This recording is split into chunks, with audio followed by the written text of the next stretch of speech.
Hi there, Hawk Robinson with RPG Research. Been a while since posted last on here, back after ZoeCon, and they've had updates. They're working on the Gamers 3 piece that I was a pirate in, as you saw earlier in the videos. They're talking around August 2013 or so to start having the releases come out. Anyway, related to RPG Research, excuse me, it's pretty late tonight. Things chugging along bit by bit, getting some traction here and there, joined a few research sites, and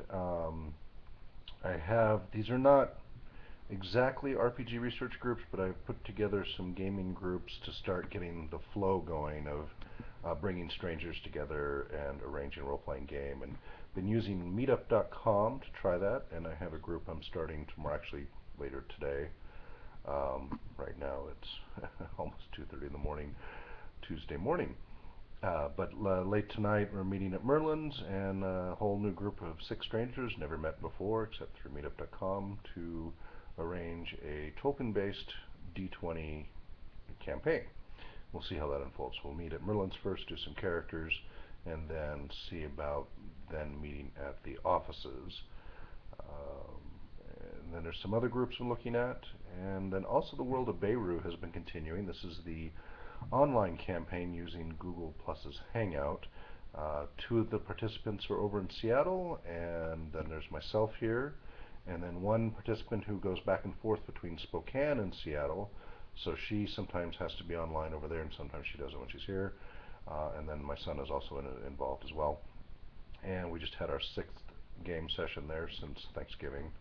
It's been about every 2 or 3 weeks. It's been hard to get everybody's schedules coordinated. But the nice thing with Google Plus is people don't have to drive over, and we've been able to pull that off.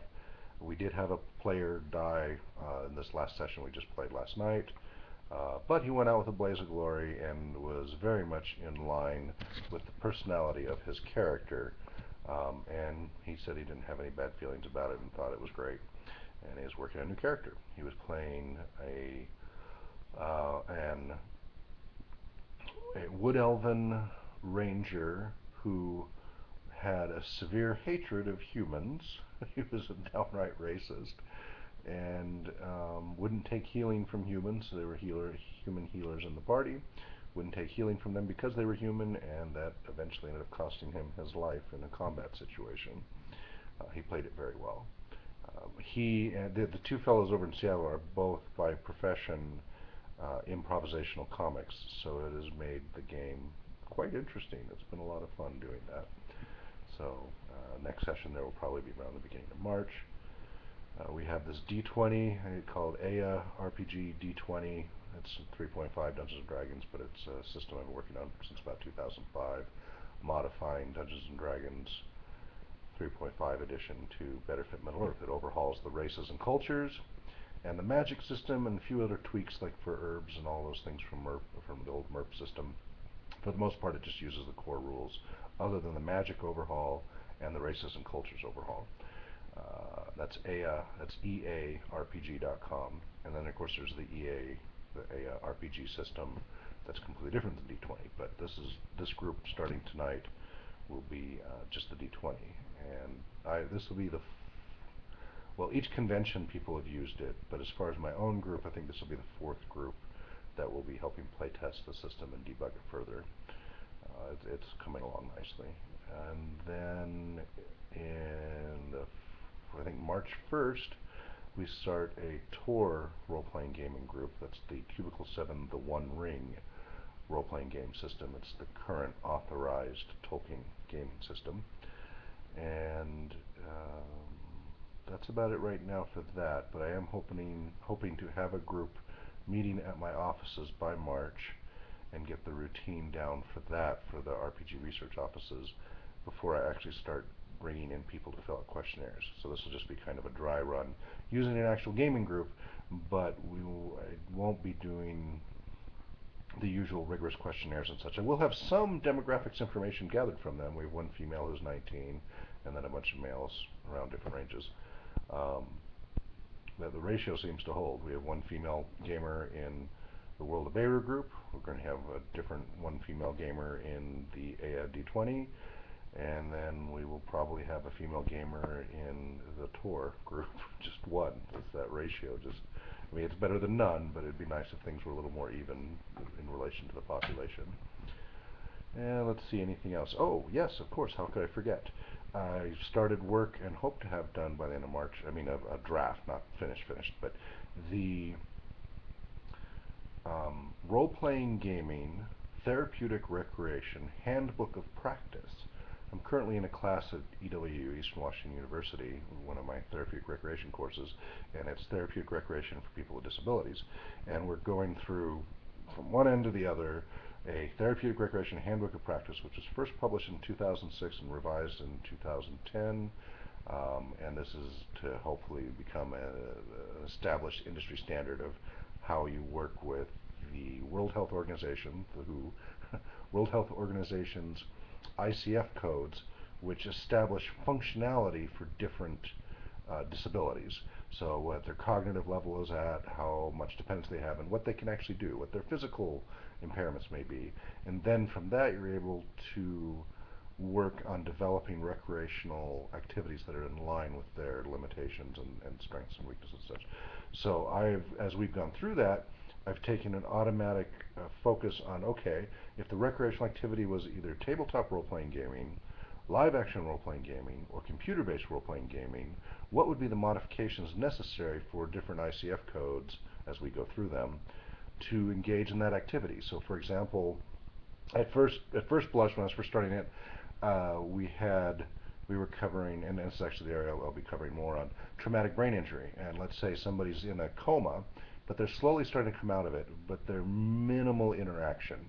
They can maybe squeeze your hand once, or maybe they can do an eye blink or flutter. So they're hearing you, but they can barely respond. Not a whole lot you can do. Well, then again, there might be something you can do. With the tabletop role-playing gaming, if they're significantly impaired, it's a level 4 impairment, severely impaired, you could, if they can answer with a squeeze, one squeeze for yes and two squeezes for no, that's enough. Or one blink for yes and two blinks for no. To do a binary approach to a choose-your-own-adventure game. So you'd say, okay, would you like to play an elf? Say to them, okay, I'm going to give you three choices. It's going to be elf, human, and dwarf. So, do you want elf, yes or no? Squeeze once for yes, two for no. Would you like dwarf? You know, and if they're cognitive enough for that response, and that's a big if, but sometimes it can be, I guess. This is all hypothetical right now. Then you go through question and answer. Shouldn't do more than 15 minutes or so, so you don't exhaust them. Depends on what their level of ability is. But based on level of ability, continue through, and then just literally do a bunch of if-then statements. Okay, you come to a door. Do you open it? Yes or no? They may say no. Okay, do you look around? Things like that. Again, hypothetical. And then if they make progress and continue to get better, then you could increase the level of interaction and reduce the level of modification for them to achieve the normal role-playing gaming event. But hopefully it would help with their cognitive abilities and other areas. So I call it, I have a thing across the book cover saying hypothetical edition, because this is all hypothetical right now. But it is kind of a neat thought process as we go through. And so that is on the RPG Research website. You can check out the latest drafts. There's a wiki version to just view it online, or you can download the PDF version. I keep revising it every week or three, every 1 or 2, 3 weeks the most, as we go through it.